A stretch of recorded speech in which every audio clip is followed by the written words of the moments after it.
everyone, and welcome to this installment of Sauce Labs Tech Talks. My name is Alissa Lydon. I am one of the subject matter experts here internally on continuous testing.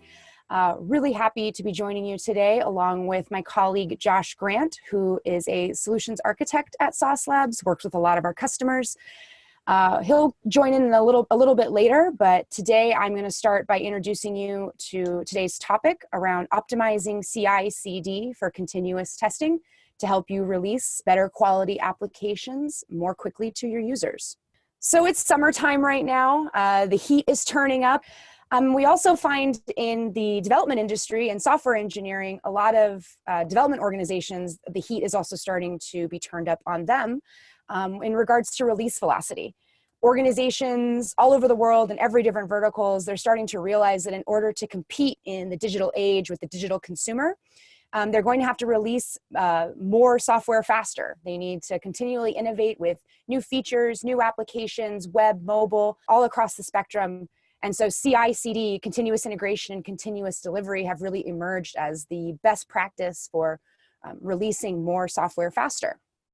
The other reason we're seeing the heat turning up, especially this time of year specifically, is that the fall is coming up, the winter months, the holidays. Our friends in retail are definitely feeling the crunch as Black Friday looms a few months away. Other industries have very busy fall seasons, and so there's an increase in the amount of development activity and the need to hit deadlines and to release quality experiences and better applications to their users. And so we find that everyone's talking about how can we develop and deploy and release more software faster. And while that's great, and we've seen a lot of benefit to those conversations and to those practices, it seems that testing sometimes gets left behind in these sorts of initiatives. This is data from a recent survey by GitLab, who asked developers, where in your development process do you encounter the most delays? And testing continually is at the top of this list as being the largest bottleneck to achieving the release velocity that they need. And so it's important to understand that as you're having these conversations on how to optimize for faster development practices, faster release practices, we have to understand how testing fits into this puzzle piece.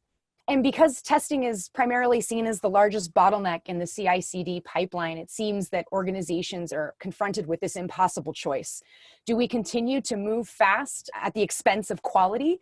Or do we really take our time to ensure that our app is working as expected, that it's ready for users, and sacrifice on the speed side? It seems that you have to choose one or the other.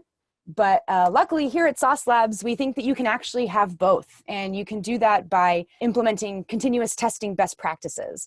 So continuous testing, as we define it, is a best practice approach of integrating software testing earlier and more often throughout the development lifecycle. Doing this allows your teams to continue to be productive by allowing for mechanisms that find and catch bugs earlier and more often when they're easier to fix. And then it also allows for stable code to continue moving through the pipeline quickly, ensuring that you can achieve that fast release velocity without compromising on the quality of your application. So really it is the best of both worlds, but it really does require that your team, if there is a CI/CD initiative or an initiative to go faster, that you also ask these questions on how can we optimize our CI/CD pipeline for continuous testing? How can they work hand in hand from the outset? And so at Sauce Labs, we have a number of experts like Josh, who I'm about to introduce in just a few seconds here. Our team has a wealth of experience both with our customers and in their previous lives working as development and testing professionals on how to optimize CI/CD for continuous testing.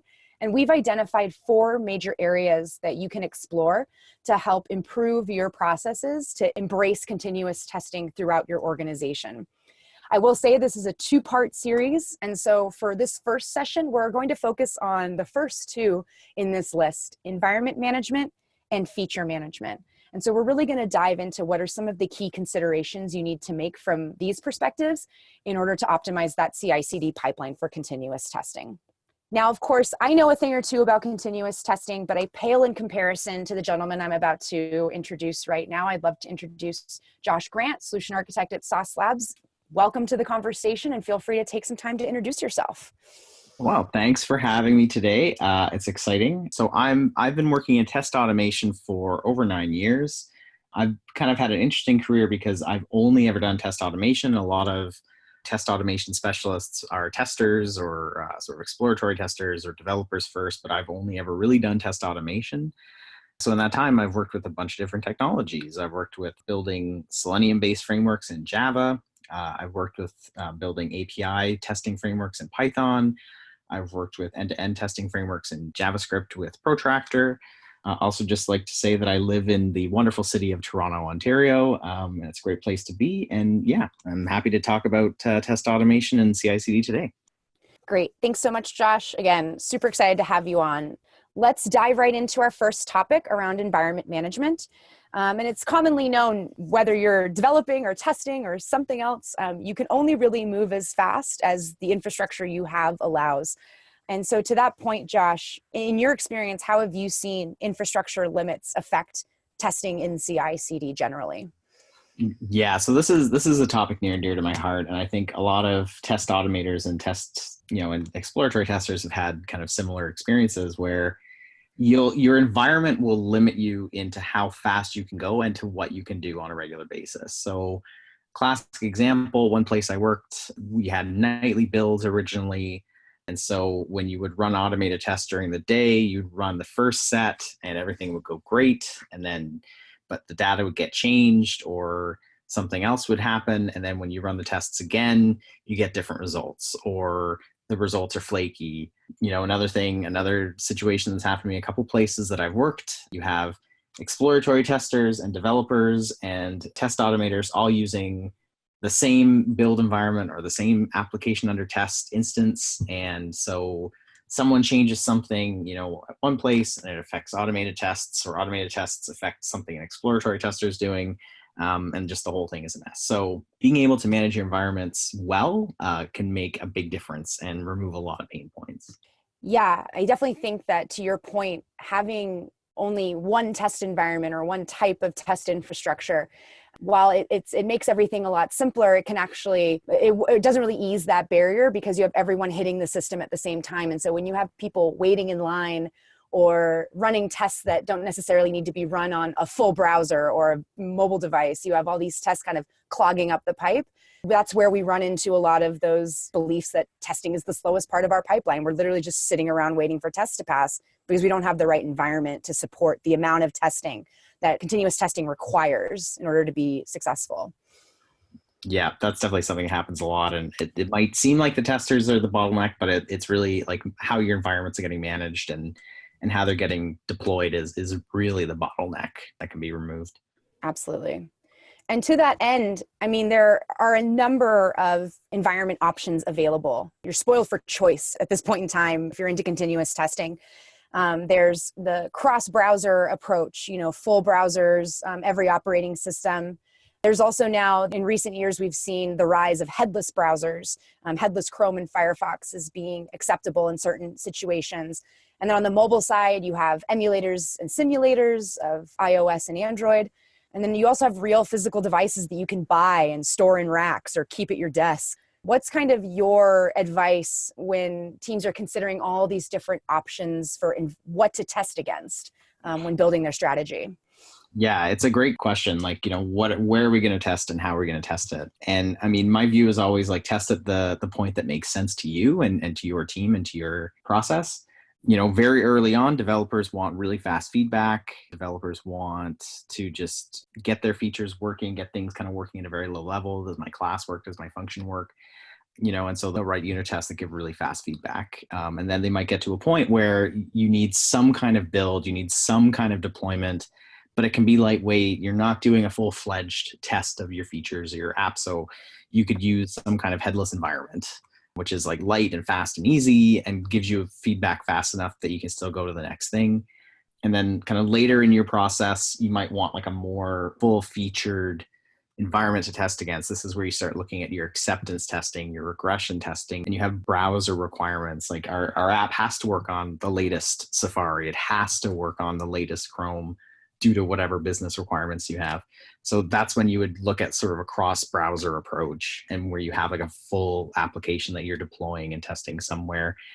For me, like when it comes to mobile testing, a lot of teams, like especially this has been my experience, sometimes it's like, oh, wait a minute, now things have changed. We're living in a mobile world. Can we make sure our web app works on a mobile environment? Or, how do we build out like quickly and effectively our native mobile app? Like emulators and simulators are really great because you might just want like a question of like, does my app work on a mobile environment? Yes or no. So you want something that scales up and something that makes your testing straightforward and easy. So emulators and simulators can do that for you really nicely. And sometimes there's specific requirements, like, it's if you have an iOS app, it has to work on specific iOS versions on specific devices, like you might want access to those particular devices. So it's a great time to be working in test automation because you don't have all the blockers of which environment to choose. You can choose based on where you are in your pipeline. Yeah, and I really like this idea that we're starting to see across the market in terms of blending the type of different types of infrastructure you have available. I think in the past it was just, well, we have to test on real devices all the time because that's what our users are using, are real devices. Or we need the full browsers because no one is navigating to our website from a headless browser, right? That's correct, but it's all about, like you said, what are the goals of that test? What's the goal of that person who's running it? Like, what do they need to move everything onto the next step in the pipeline? And early on in the pipeline, you don't need that much functionality. And so now no one's queuing up. Developers have access to their test environment, whether it's headless or emulators and simulators. QA has access to their environments in the full cross-browser suite or all the mobile devices. Everyone kind of has their own infrastructure they can test against. So that way no one's left waiting in line and people can keep moving fast. I like that idea. And we're seeing it a lot more, I think, with a lot of our customers and in the market in general.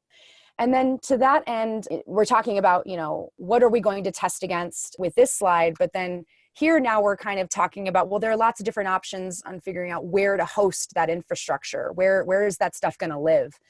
And so one of the hot topics right now is around VMs on the left versus containers on the right. Docker is still so hot right now, and it's really kind of revolutionized the way that teams can stand up their own containerized infrastructure.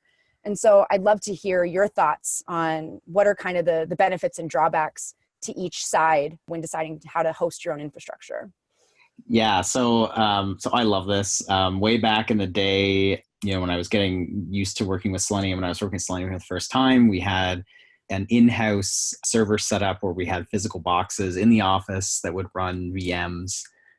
We were responsible for it, and we were responsible for the hardware, for the software, for choosing our VMs. And now the world has kind of caught up to this place, and like now you have like Docker and you have containers, and so you have more choice. It really comes down to like, well, what are you doing, and what kind of works for your team and your environment. So VMs are nice. They package everything up in kind of a standard form. Here's a Windows VM. Here's a Linux VM. It's like a machine. It's like a computer running on a different computer. So it has all the benefits and cons there. But in contrast to that, especially with test automation that requires special tooling in infrastructure like Selenium, like Appium, Docker containers are great. They're fantastic. One of the best ops people I've ever worked with. He was fantastic, and he was so good at like using containerization to kind of wrap up all those dependencies I needed in Selenium, specifically on particular containers that can be deployed anywhere. So they weren't as heavyweight as like a whole VM, which was a whole operating system. You can't just drop it anywhere. But they bring along their own challenges too, is just managing containers and managing like the low level and being able to deploy them, and what happens on machine after, and all that kind of fun stuff. So it really is a question of, do you just want like a full computer experience, like desktop kind of computer experience, or do you want to get lower level than that? Is kind of the question I think of when it comes to choosing a VM over a container. I like that call out to experience. Like, what do you want that experience to be? How do you want the environment to act under test? I think is really important. And you also mentioned managing these things. And so that perfectly segues into the next question you need to ask yourself when it comes to hosting, which is when you build your infrastructure, if you build it, will it be hosted somewhere on premise? Will you have servers and racks or containers set up internally? Or will it be in the cloud? Will you build it using some sort of third-party hosting service? Will you outsource to a service like Sauce Labs? There are lots of benefits and drawbacks to each, but in your experience, I mean, I'd love to hear, if you've had experience in both, what your thoughts are. Mostly I've worked with on-prem solutions. So we've had our own physical racks sitting in the office, host running Windows instances on them, which was kind of back in the early days of my test experience, and also having VMs in the cloud. If you really want like a high level of control over specifically your environment, specifically how they're tuned, on-prem solutions are great. I know that in some industries, like it's a requirement, like you have to keep things on-prem. It has to be audited. It has to be in the full control of the team or the company or the organization. But really, I mean, more and more, especially, being a millennial and all, I love cloud solutions. They're out there. You grab them when you need them. It's low overhead. You don't have to worry about hardware. You don't have to worry about that hard drive failing or that power source blowing and ruining your testing experience or your CI experience. Everything's up there and it just works so nicely in the cloud. More and more, I really do enjoy like cloud-based solutions for testing just because they're really painless. Like you don't have all the overhead of managing a lot of stuff yourself.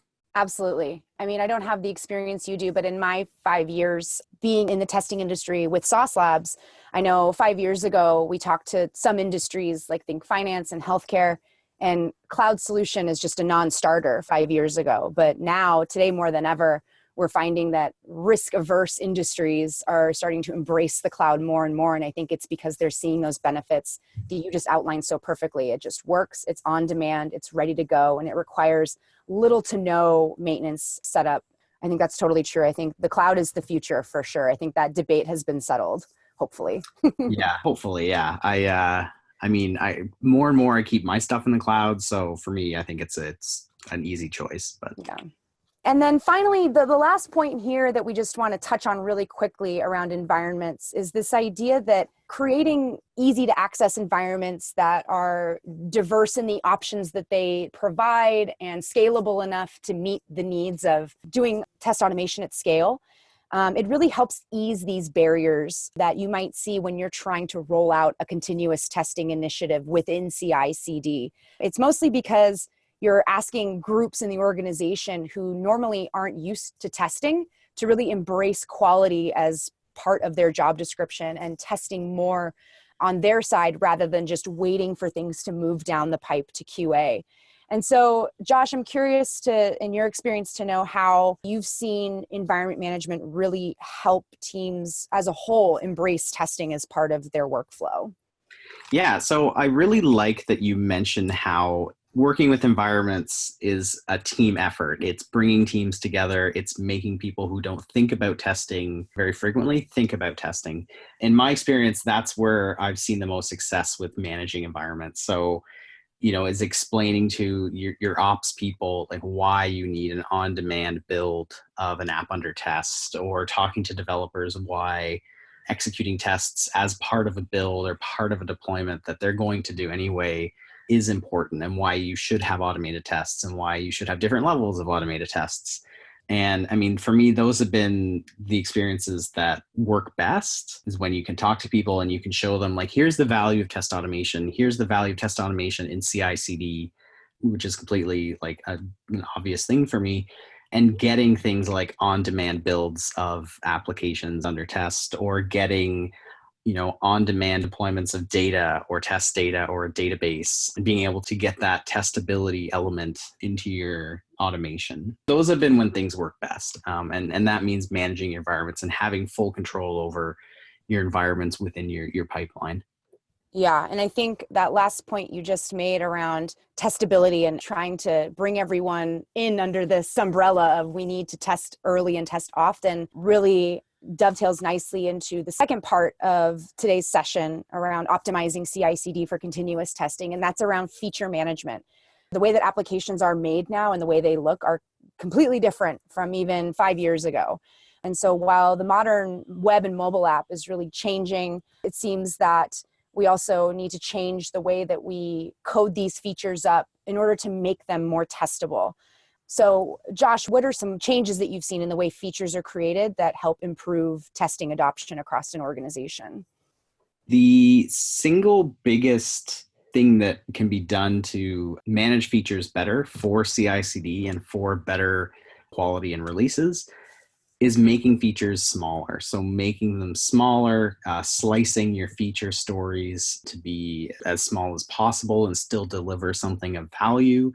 So instead of spending months and months delivering this sort of giant ball of software, you can release new features every week or every day that are small, and they can be a single new button or like a single performance update, or as this kind of diagram shows, like Monday, we're going to release integration with social networking, and Tuesday, we're going to integrate the geo services, or whatever timeline you want to think about. And slicing your features smaller means you can toggle them, you can release them more frequently, you can test them more easily because they're smaller, they're smaller in scope. It just gives you more options for ultimately deploying it to getting your feature in front of users, which is like the entire goal of CI/CD. Awesome. And I know that to that end, branching has become almost industry standard for teams who are adopting CI/CD, moving away from the monolith and packaging things up in a massive ball, as you said, and instead moving towards more independent feature branches. Would you say that's the case?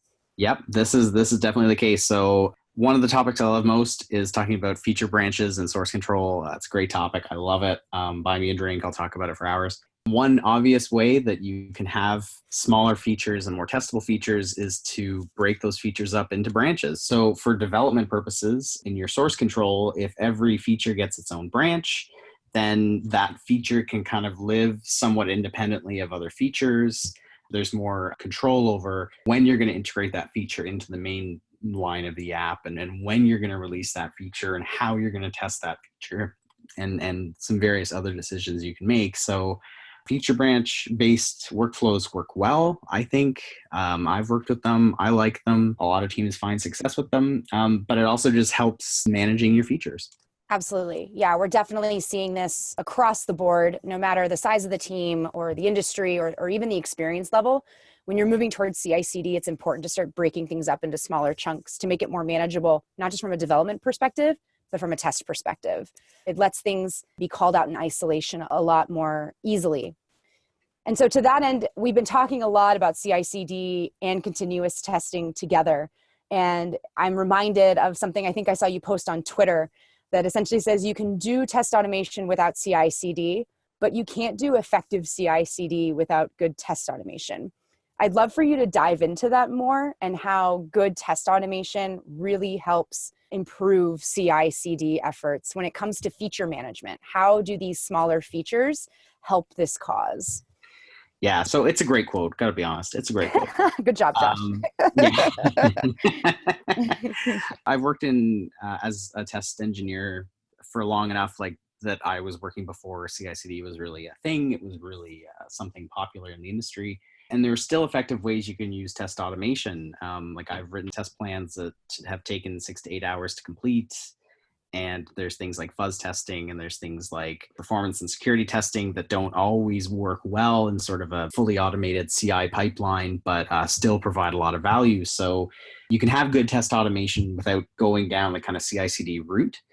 But CI/CD is all about releasing faster, deploying faster, and having confidence that you're releasing and deploying quality software. And the only way you can do that in an automated way is to have good automated testing at all levels. So testing at the functional level, testing at the unit level, testing at the service and API level. It's a must for CI/CD. And it's something that I've seen work. I've seen CI/CD pipelines that work really well with good test automation. Bugs are caught, feedback is short. It's just a great way to go. There's other things that go with CI/CD. So in addition to having kind of smaller testable features that you can deploy, as needed, there's also the concept of switchable features. So having features that you can toggle on and off, having feature switches is a key characteristic for success with CI/CD. It means you can do things like do a dark release. So you can release a new feature, not turn it on to end users so you can see how it behaves. Does it affect the system? Is it going to cause any issues? Does it cause any issues even if no one's using it? And once you feel confident that, you can turn it on and show it to users. But the other big benefit is feature toggling and feature switches can help test automation. So, and this is something that comes up a lot with customers that I work with at Sauce.